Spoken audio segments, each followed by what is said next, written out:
ऊपर आ जाओ। विजय लक्ष्मी शुक्ला आ जाओ, उधर चढ़ जाओ। बीके कमेता भाई, तीनों आ जाओ, यहां से प्रणाम करो। ये है रजनीश पांडे, पार्षद है। ताली जोर से बजाओ। पूरा सड़क पर पानी छिड़काव कराया है, साफ सफाई सब सेवा किया है। कल से सेवा में लगे, आखिरी दिन तक, जब तक यहाँ से हम चले नहीं जाएंगे तब तक रहेंगे। हमें बैठन तक छोड़ने जाएंगे ताकि वापस जल्दी ना आए। निकाल दो। आओ, विजय लक्ष्मी जी हैं ये।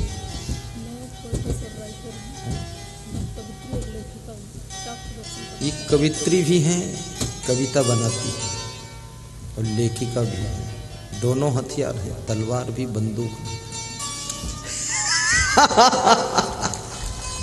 हाँ, कविता बनाए उतने ही बहुत है, फिर लेख भी लिख देती है, अब फिर सुनाती भी है। ले माइक, एक कविता एक लाइन की सुना दे तुरंत गुरु जी के ऊपर बना के। तुम इधर आओ।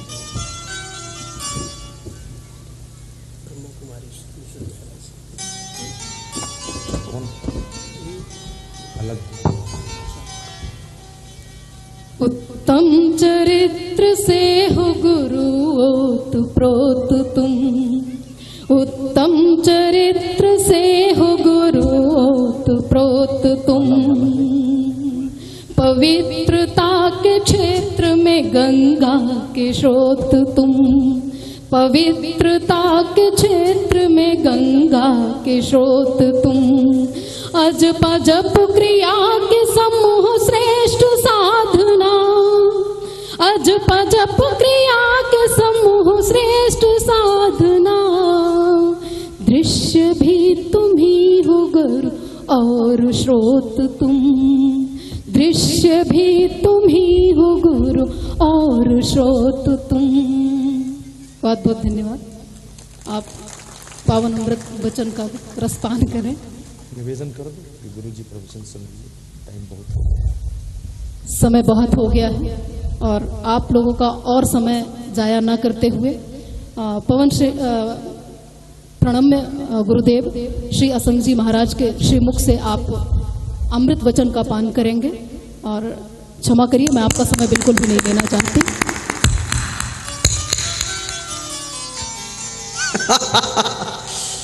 ताली जोरदार बजाना चाहिए। अपने तो कुछ करना नहीं, कविता वो बनाएगी वही गाएगी, अपन तो बजा के ताली आनंद ले।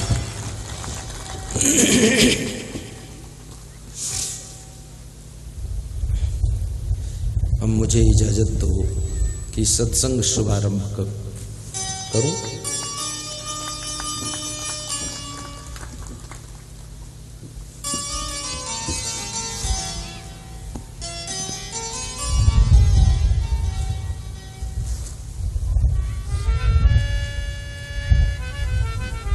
साहिब बंदगी,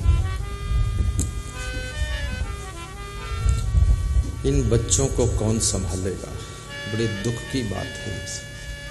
कला बदारी खेल रहे हैं, ये बच्चे खुद ही बजरंगी बने हुए हैं। बिना गदा के इनको कंट्रोल करने के लिए बाबा 2 बजरंग बली लगाओ। हाँ। देखो ना, पीछे महिलाएं अपने बच्चों को आजाद छोड़ देती हैं। बर्बाद कर दो बाबा का सत्संग, कंट्रोल करो ना तुम्हारे बच्चे। साहिब बंदे,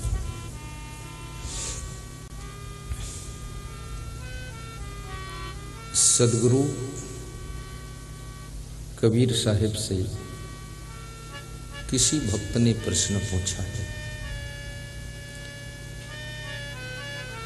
कि संसार में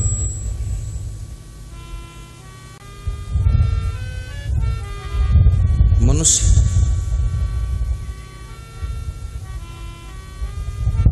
जन्म से लेकर के बुढ़ापे तक असंतुष्ट रहता है। उसका मन संतुष्ट नहीं होता है।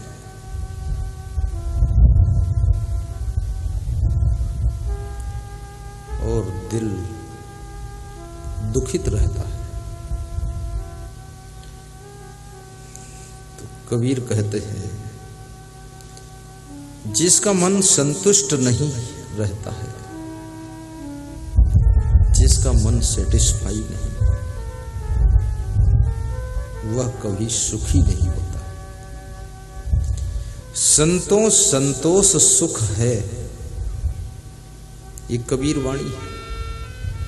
रहो तो हृदय जुड़ाई, जुड़ाई माने शीतलता। अगर संतोष में रहो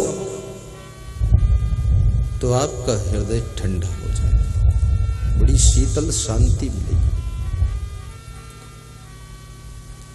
संतोष क्या है? जो भी प्राप्त हुआ है, दिन भर मेहनत किया है आपने, शाम को उसमें अपने मन को संतुष्ट कर लीजिए। जो भी तुम्हारे पास गाड़ी है, गाड़ी, लाड़ी, बाड़ी, साड़ी, खुश हो जाओ कि बहुत अच्छा है।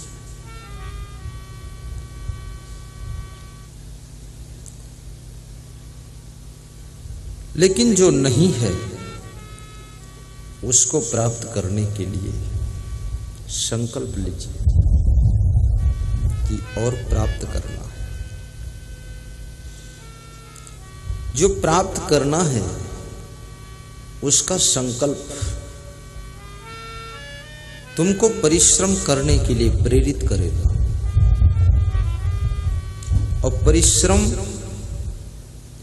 किसी भी मंजिल तक पहुंचने के लिए आपका साथी है, संगी है। परिश्रम के बिना कोई मंजिल नहीं मिलती है, इसलिए श्रम भी करो। संतोष का अर्थ ये नहीं है कि बैठे रहना, लेटे रहना, सोते रहना, पड़े रहना। कोई पूछता है कुछ काम नहीं कर रहे हो, तुम कहते हो संतोष से कोई जरूरत नहीं। ये संतोष नहीं है, ये आलस्य है।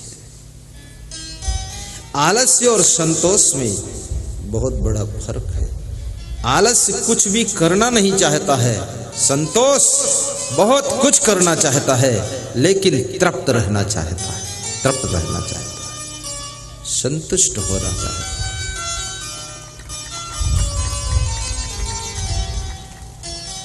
जो तुम्हें पत्नी मिली है उसमें संतुष्ट रहिए। दूसरे की पत्नी को देखकर मत ललचाइए, दूसरे के पति को देखकर मत ललचाइए।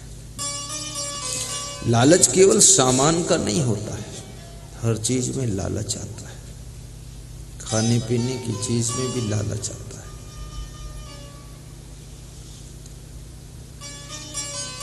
तुम्हारा पति ही तुम्हारे काम आएगा, तुम्हारी पत्नी ही तुम्हारे काम आएगी।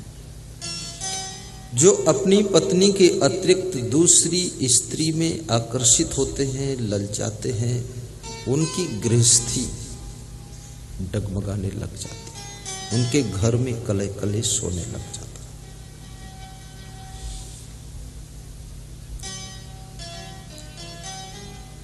मंगलवार को व्रत रहो, हनुमान जी का स्मरण करो। गुरुवार को व्रत रहो, गुरु का स्मरण करो।